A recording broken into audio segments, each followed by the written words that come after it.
एक बार की बात है, 5 मेंढक जंगल से गुजर रहे थे। चलते चलते उनमें से 3 मेंढक एक बड़े गड्ढे में गिर गए। अब गड्ढे में 3 मेंढक थे और 2 मेंढक ऊपर खड़े होकर गड्ढे के अंदर झांक रहे थे। गड्ढे में गिरे तीनों मेंढक बाहर निकलने की कोशिश करने लगे, लेकिन गड्ढा बहुत गहरा था और बाहर निकलना आसान नहीं था।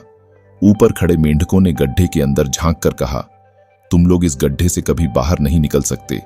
यह गड्ढा बहुत बड़ा है और कोशिश करना बेकार है। ये सुनकर उनमें से एक मेंढक ने हार मान ली और वहीं गड्ढे के एक कोने में जाकर बैठ गया।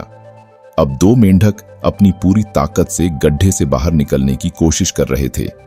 ऊपर वाले मेंढकों ने फिर कहा, तुम्हारी कोशिश बेकार है, तुम भी कभी बाहर नहीं निकल सकते। यह गड्ढा तुम्हारी जिंदगी की हकीकत बन चुका है। यह सुनकर दूसरा मेंढक भी हिम्मत हार गया और बैठ गया। अब केवल एक मेंढक ही बचा था जो पूरी ताकत से कोशिश करता रहा। ऊपर खड़े मेंढक बार बार उसे चिल्लाकर कहने लगे, तुम भी हार मान लो, तुम कभी बाहर नहीं निकल सकते। लेकिन उस मेंढक ने किसी की बात नहीं सुनी और लगातार कोशिश करता रहा। आखिरकार अपनी मेहनत और दृढ़ निश्चय के बल पर वह मेंढक गड्ढे से बाहर निकल आया। उसे देखकर बाकी मेंढक हैरान रह गए। ऊपर वाले मेंढकों ने पूछा, तुमने हमारी बातों पर ध्यान क्यों नहीं दिया?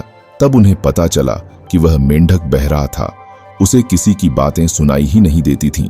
वह बस अपने ऊपर विश्वास करते हुए कोशिश करता रहा और सफल हो गया। निष्कर्ष इस कहानी से हमें यह सीखने को मिलता है कि जीवन में जब आप कुछ बड़ा करने की कोशिश करते हैं तो बहुत से लोग आपको हतोत्साहित करेंगे। उनकी बातों को अनसुना करके अपने काम पर ध्यान देना चाहिए, क्योंकि अगर आप दूसरों की बातों पर ध्यान देने लगेंगे तो अपने लक्ष्य से भटक सकते हैं।